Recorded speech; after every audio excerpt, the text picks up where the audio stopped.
देखिए कैसे एक बाघ रात होते ही बदल जाता है एक खूनी टाइगर मैन में और जंगल के जानवरों का एक एक करके खून पीने लगता है। ये सब कैसे हुआ, आइए देखते हैं इस कहानी में। एक जंगल में बहुत सारे जानवर रहते थे, सभी बहुत खुश थे। उस जंगल में एक बाघ भी रहता था। वो बाघ बहुत ही शांत रहने वाला और दयालु था। वो सभी से दोस्ती रखता था। जंगल में किसी से भी उसका झगड़ा या बैर नहीं था। फिर एक दिन सुबह को जब जंगल के जानवर अपने घरों से बाहर निकले तो उन्होंने देखा कि वहाँ पर कई जानवर बुरी तरह से जख्मी हालत में मरे हुए पड़े हैं। सभी बहुत डर गए। अरे ये क्या, ये सब किसने किया? हमारे जंगल में तो कोई ऐसा जानवर नहीं है जो ऐसा कर सके। जरूर किसी दूसरे जंगल से कोई जानवर हमारे जंगल में आया है और उसी ने ये सब किया है। मुझे तो ये काम किसी शेर का लगता है। शेर के अलावा कोई जानवर ऐसा काम नहीं कर सकता। अब हम सबको भी बचकर रहना होगा, नहीं तो वो शेर हम सबको मार डालेगा। अगले दिन जब जानवर उठे तो फिर से वहाँ पर कई जानवर मरे हुए पड़े थे। अब सभी जानवर बहुत ज्यादा डर गए। अरे अरे ये सब क्या हो रहा है? मुझे तो बहुत डर लग रहा है। मेरे तो छोटे छोटे बच्चे हैं। हमें इस मुसीबत से जल्दी से छुटकारा पाना होगा। हाँ बकरी बहन, ऐसे तो जंगल में एक भी जानवर नहीं बचेगा। बाघ बहुत देर से कुछ सोच रहा था। वो सभी जानवरों से बोला, देखो दोस्तों, हमें सोच समझकर एक प्लान बनाना होगा और उस शेर को उसके अंजाम तक पहुंचाना होगा। मेरे पास एक प्लान है। फिर वो बाघ अपना प्लान सबको बता देता है। अब जानवर वहाँ पर बहुत सारा मांस एक जगह इकट्ठा करके रख देते हैं और सभी एक जगह छुपकर बैठ जाते हैं और उस शेर का इंतजार करने लगते हैं।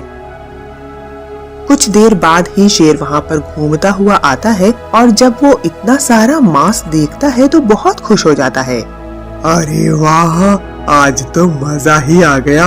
आज तो बिना शिकार किए ही मुझे इतना सारा भोजन मिल गया। मैं मजे से पार्टी करूँगा। और फिर वो शेर सारा का सारा मांस खा जाता है।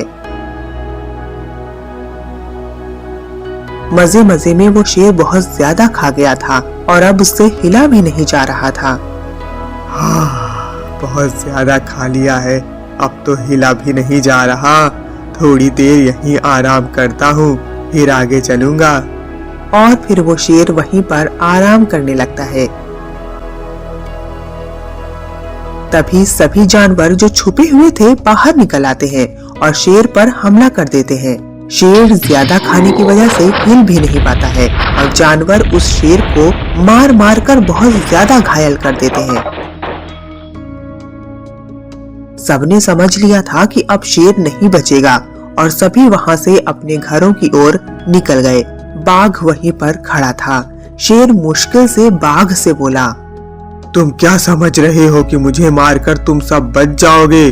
अब से मैं आत्मा बनकर जंगल के जानवरों का खून पीऊंगा और तुम कुछ नहीं कर पाओगे। ये कहकर शेर मर जाता है। ये सब बातें एक चील भी पेड़ के ऊपर बैठा सुन रहा था। रात होती है और बाघ अपनी गुफा में सो रहा होता है। तभी वहाँ पर उस शेर की आत्मा आती है और बाघ के शरीर में प्रवेश कर जाती है और देखते ही देखते वो बाघ एक शैतान मानव बाघ में बदल जाता है और फिर वो जंगल में घूम घूम कर जंगल के जानवरों का खून पीने लगता है और एक एक करके वो कई सारे जानवरों का खून पी जाता है। सुबह होते ही बाघ फिर से अपने रूप में वापस आ जाता है। जब जंगल के जानवरों के शत विशत शरीर देखते हैं तो उनकी चीखें निकल जाती हैं, क्योंकि उस शैतान मानव बाघ ने उनको बुरी तरह से मारा था। अरे ये क्या, वो शेर तो मर चुका है, फिर भी जंगल के जानवर इतनी बुरी तरह से मर रहे हैं। मुझे ये किसी जानवर का काम तो नहीं लगता है, ये काम तो किसी शैतान का लगता है। वो चील भी वहाँ बैठा था। वो सोचता है, अरे ये जरूर उस शेर की आत्मा का काम है।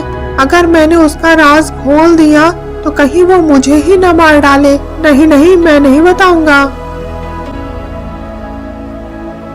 रात होती है और फिर से शेर की आत्मा बाघ के शरीर में प्रवेश करती है और शैतान बाघ मानव का रूप धर लेती है और फिर वो जंगल में जहाँ भी जानवर मिलता है उसका खून पी जाती है। सुबह होते ही बाघ फिर से पहले जैसा हो जाता है। जब जंगल के जानवर फिर से इतने सारे जानवरों को मरा हुआ पाते हैं तो वो सब उस जंगल को छोड़कर जाने लगते हैं। अब चील से रहा नहीं जाता, वो नहीं चाहता था कि जंगल खाली हो जाए और वो सबको शेर की आत्मा का रहस्य बता देता है। और फिर एक हिरन बोलती है, मैं एक नागिन को जानती हूँ। उस नागिन के पास रहस्यमयी शक्तियाँ हैं, वही हमारी मदद कर सकती है। अब सभी जानवर उस नागिन के पास जाते हैं और पूरी बात नागिन को बता देते हैं। मैं समझ गई। रात होने पर जब वो आत्मा बाघ के शरीर में आएगी तो मैं उसे अलग कर दूंगी। शरीर से असमय अलग होते ही उस आत्मा को मुक्ति मिल जाएगी। फिर रात होती है तो शेर की आत्मा फिर से बाघ के शरीर में आती है और जैसे ही वो शैतान बाघ मानव में बदलती है वैसे ही नागिन अपनी शक्ति से उस आत्मा को बाघ के शरीर से बाहर खींच लेती है और फिर उस शेर की आत्मा को मुक्ति मिल जाती है।